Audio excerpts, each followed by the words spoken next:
Thanks for making the Locked On Ole Miss podcast your first listen every day. We're free and available wherever you get your podcast, including YouTube. We're part of the Locked On Podcast Network, your team every single day. Hello, I'm Stephen Willis from Locked On Ole Miss Podcast, joined by Tim Thomas, Ole Miss legend, basketball man, and we are going to be talking about the Hoops team for the next couple of minutes. How are we doing, Tim? Doing good. Having a good day. Everything's going well, and Ole Miss basketball still 13-0. It's awesome. Yeah, I think they said there are two teams right now that are undefeated. I think that's what it is. Them and James Madison are the last two undefeated teams. Now, Saturday, Ole Miss has a kind of a tough assignment. It's about as hard of an assignment as you can get, other than, I will put this, if Ole Miss had to go to Rupp Arena, I would put that up there a little bit higher than this. But as it sits right now, number 5, Tennessee, number 22, Ole Miss, Thompson-Boling Arena, 22,000 people on Rocky Top. That place is going to be going nuts because a ranked team is coming in. I'm excited about this game, Tim. Yeah, we all must be because it's a big-time game. Pat Bradley last night on SEC Network, they asked who's the best team in the SEC right now, and he picked Rocky Top. The question was, who are the better players in the SEC this year? And he mentioned Flanagan. Didn't say he was the best one, but he mentioned Flanagan. So we got a good team. We got some guys. We got some really good, talented players. We got a great coach.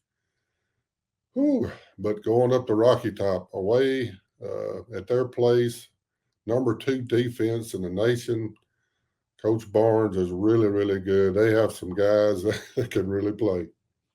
Yes, a situation I go back and forth. I think there's two actual possible outcomes, and I think both of these would be good for Ole Miss basketball. And first of all, if Ole Miss beats Tennessee, that's self-explanatory.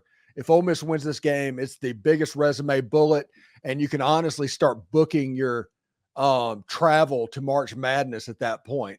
The other thing, though, that I'm thinking about, if Tennessee just kind of pops Ole Miss, if Ole Miss takes like a 15-point loss, I think that could also be good for this core as they're pushing through, because after the Florida game, kind of refocus, and then this be one of those things that would lead to this Ole Miss team losing 7-8 ball games total, in my opinion. I don't know. Maybe I'm overthinking it. I hear what you're saying. Yeah, it's a lot to do with the old mind, with the brain and motivation and non-motivation, and you're already there. What's your next step?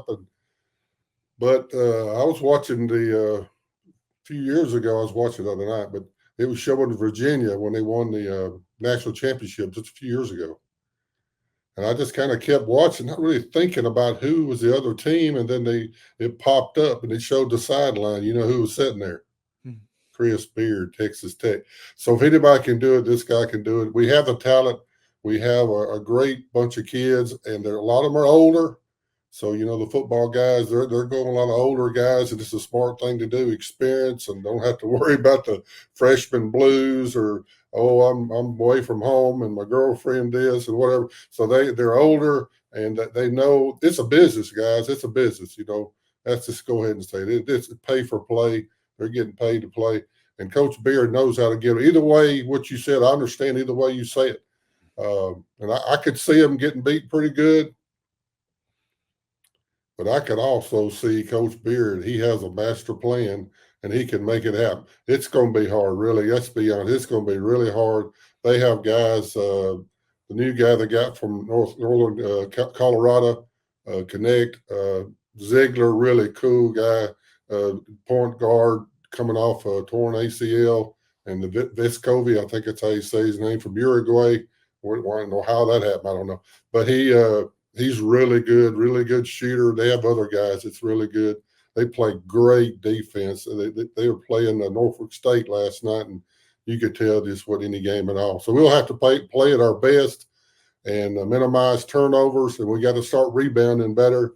And last game, I was really encouraged with Sharp and Cisse together. And if we've talked about that, together, their stats together, they had like 18 points and 16 rebounds and 4 block shots. So that's really encouraging to see, because we're going to have that, because their inside guys are really good.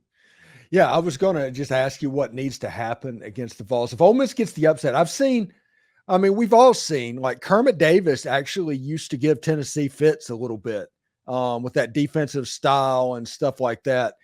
Do you think that this is a situation to where, the old adage is teams that press don't like to be pressed? They don't handle it that well. Is this possibly a situation where Rick Barnes' defense, he don't want other teams to D up against him that way, and they can cause a little bit of problems? Coach Beard's no middle defense causing everyone problems. There's still things to do and still to work on, but I wouldn't doubt if Beard didn't contact Kermit and say, "Hey, what are some of your strategies? What did you use?" Because he did well. I went to a game a few years ago when they played and beat Tennessee at home, and he used some of those strategies. So I could see it being a very close game. They have more depth. They have better depth. They just have better players as you go to the 10th player. We play about 8, 9 now. Brandon Murray is coming in and making some points. He had like 9, I think 4 rebounds. And we got Caldwell coming in, making some plays. But after that, other than the Cisse and Sharp taking each other's place, we're around 8. Maybe sometime Nunez comes in for a little spell, but that's really where they are. They have several when their guys go out, the guys come in are just as better, or they're very good, talented team. That's why they're picked by a lot of these guys to be they're picked 5th in the nation, and they're picked to be in the tourney. They picked to go to the Final Four. A lot of people. So we'll see what happens.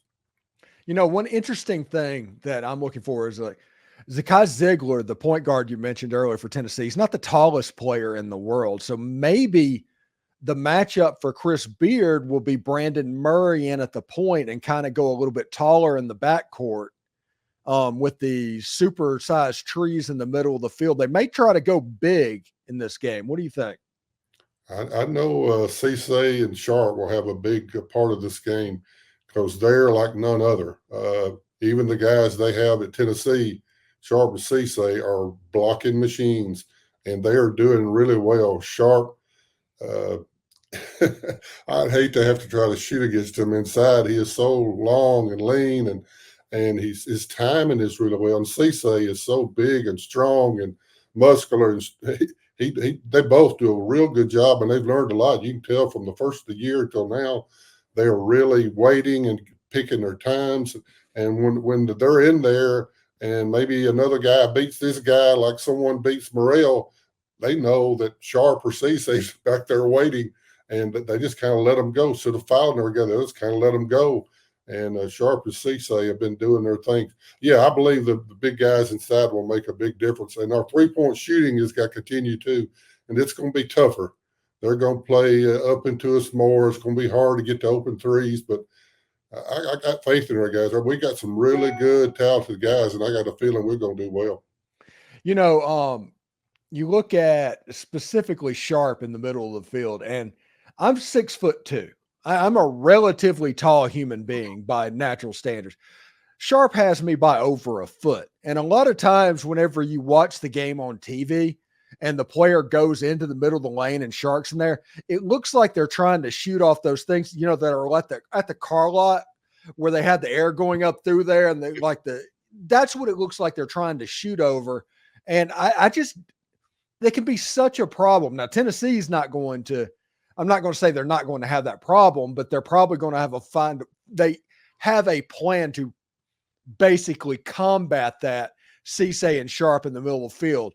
So I don't know exactly how it is going to work. I think Brandon Murray being taller on the perimeter, especially over as the guy Ziegler, I think that's the winning proposition if you're looking for a way that Ole Miss can win. And then you just look at there, it's like him and Matthew Morrell and Alan Flanagan and Jamin Brakefield, and then one of the two trees. I think you have a nice little matchup that you can go against Tennessee because Brandon Murray's athletic enough to guard Ziegler. We do have the players. Hadn't been able to say that in a long time. Last year, we had a little bit here and there, but this year we have the players, guys. We got the guys that can really make it happen. And like you said, I don't know exactly what Barnes is going to do. I don't know if he's going to attack us inside, try to get those guys in trouble, or he's going to try to hit outside. Whatever they do, Coach Beard will have the guys ready. No doubt about that. No doubt he has won over everything. He's one of them guys that stays up at all hours of the night working on this and contacting people, consulting people to find out what's best. Then him and his guy, he got some great coaches. I mean, several of them's head coached different places, so there's a lot of ideas there. It's going to be a wonderful game. It's going to be a blessing to watch this, and I think we'll do well. I think we'll stay with them. I don't see a blowout. Anything can happen away from home like that. A few bad spells. We've been off for like 10 days, and you could tell against the Bryant even that we were a little rusty, and you could tell some of the shots, especially early, the 3-point shot wasn't working, and they've been off. So they were off several days too, and they come back and they played Norfolk State, and they kind of you could tell they were a little off for a while, but it's going to be an outstanding game. I'm looking forward to it. I got a feeling, regardless if we lose or not, we're going to have a good showing. Yeah, they have to lose eventually. I mean, just statistically, it has to happen. It's been since Indiana in 1976, a team having a perfect season. So something's going to happen. And playing against number 5 in Thompson-Boling Arena, that feels interesting. Okay, before we get out of here, now we have Jalen Juju Murray as a nickname of players. And if you're watching this video, put down what you think a player nickname should be, because we don't have it there, but like Matthew Morrell and stuff like that. What's some of the nicknames in your mind, Tim?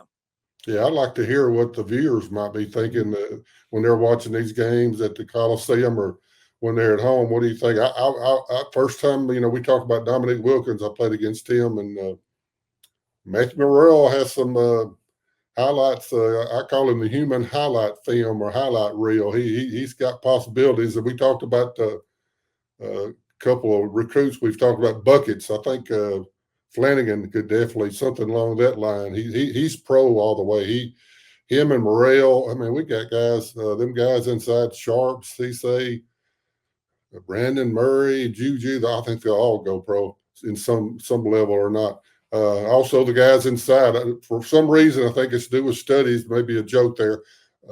Beard calls Sharp books, so he must be highly intelligent. I'm not sure. And Cisse, I hadn't heard his nickname, so maybe some of you guys can name some of these guys what you think they ought to be called.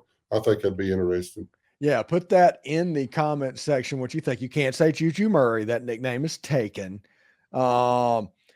I don't know what it is. I don't know about his demeanor on the court, but Brandon Murray kind of reminds me of like an an uncle type person. This is out there. He's the grown up there watching all the young guys playing. That's just the demeanor of Brandon Murray, I think. I can't wait to see him get let loose, get on a breakaway dunk or he was about to get one the other day against Bryant. He was headed to the basket. Someone came in and intersected. He couldn't get there, but when he's going to do one of them Matthew Morrell dunks, it's coming in time. It's coming. I hope it comes Saturday. That'd be nice to see a few windmills by him and maybe an alley oop or two and a 360. It'd be nice to see. All right, so it's prediction time. What do you think is going to happen Saturday? It's hard, being a homer and all, to pick against Ole Miss. I have a lot of faith in Beard and his coaches. These guys, I'm really impressed with them so far this year. A lot of close games, but we won. A lot of, we beat North Carolina State. We beat Temple away. We beat UCF away. We're not getting enough credit in these polls. Let's talk about the polls just for a minute before we decide. Beard mentioned in this post game of the day, we're not getting any credit at all. And, maybe that's good. Keep a chip on your shoulder. AP, I think it's got us, 22 now? Mm-hmm. And I think the coaches poll has us 19. Some of the other ones, Goodman and Rothstein, they have us 15. Lenardi, whatever his name is, I'm sorry. He has us like 8 seeds. So we're not getting the respect that we should get at this point in time. 13-0 record. But as Beard said, there's 3 phases of the season. You have the non-conference, and that's over. we've done pretty well, 13-0. Then you have this conference time, and it's a whole new world. It's a whole new universe because these guys that we play against are going to be better, talented, more talented, better depth than we got. The coaching really comes into play. And then Beard made sure he had mentioned postseason, so he's thinking that this team is a postseason team. So I'm gonna give it I think Ken Palm had them 77-64, 88% chance of Tennessee winning at their place. And I can understand that. I can see, but I don't go by computers. I go by heart. The Peach Bowl. Wow, did the football guys Kiffin, and they call a great game. Charlie Weiss, they call a great, and Golden did a good job. So I'm gonna say I'm gonna go Ken Palm. I'm gonna go 78-77 Ole Miss Rebels. All right, that's what I'm talking about. And the funny thing is, I think there's 18 conference games that get played, something like that. Yeah. And since it was 13-0 in the non-conference, Ole Miss, if they go 9-9 in conference play, you're looking at a 22-win basketball team, 22-9. And I don't think anybody after winning 12 games last year would fight at all with that. No, I definitely wouldn't fight. It's been a tremendous blessing for me. We've talked about doing this show last year. Boy, it was hard some days, man. It was hard to come up with some positive. What you think? No, really, nothing going on. So we started talking about Kermit and his issues and getting fired towards the end. So that was something what we had to talk about. Not this year, man. This year it's been great. It's been wonderful, and the crowd the other day against Brighton, I'll throw that in there. Nearly 8,000 on a Sunday at 3:00. That's tremendous, and never happened before. I don't think for a Bryant game, who wants to go see Bryant? I didn't never heard of it till this last year. So I'm not talking about them bad, just never heard of them. But things are going well, and if we could, like you said, if we could beat Tennessee up there Saturday, everybody's going to start noticing. All these guys that not give us any credit. We hadn't played anybody and quad wins and this win and that win. Things will really change. But then if we lose, hey, okay, we're good. We're okay. We got Florida at home. We're okay. You just got to take it like it. You got to, whatever happens, and then you got to just go to the next one. But I'm sticking with my 78-77 Ole Miss Rebels over at UT this Saturday. Thanks again for making the Locked On Ole Miss podcast your first listen every day. We're free and available wherever you get your podcast, including YouTube. We're part of the Locked On Podcast Network, your team every day. Anyway, this has been kind of a Tennessee preview. Thank you very much, Tim. We'll see you next week, okay? All right, good deal. Hotty toddy. Hotty toddy.